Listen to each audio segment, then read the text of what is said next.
Kia ora everyone, my name is Patricia Whitmore and I am a Year 2 at Whitmore Primary School in Auckland, and I am an ACOS in-school leader.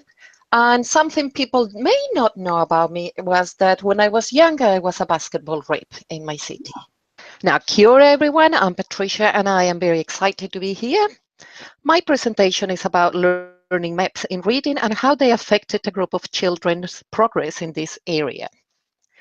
A learning map is a tool that makes children aware of resources available to them to enhance their learning. It also allows them to become more agentic, and it enables teachers to see how autonomous a child is.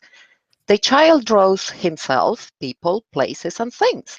They also draw arrows to indicate the kind of interaction that exists between the child and the resources. All these to explain their learning and could be in a specific area or learning in general. This is followed by conversations in peers and then in groups of 4.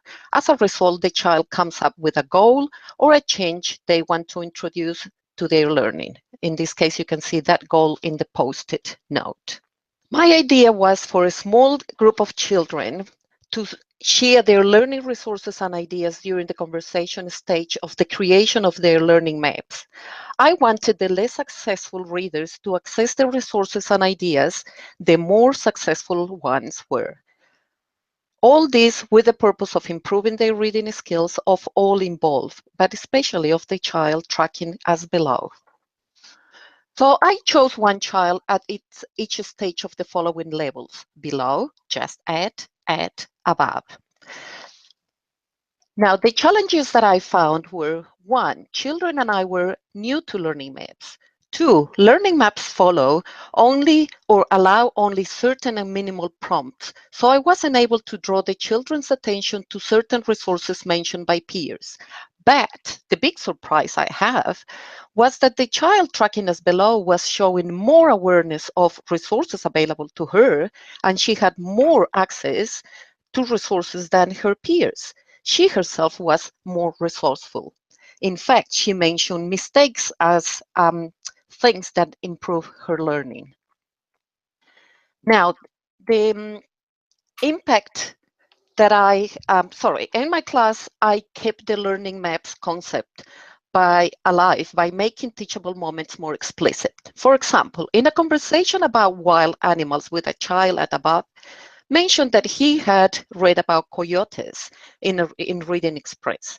After finishing the conversation on animals, I said to him, so Reading Express in Reading X is a site that you can enhance your learning by use about reading. And he replied thoughtfully, oh yeah, you're right. The learning has been enhanced by the fact that children have more choice and more voice on what they need and they want for their own learning. Children have started suggesting alternative activities for their reading contracts. The child tracking as below followed through with her goal, and she has continued her upward progress, and she has just recently entered the band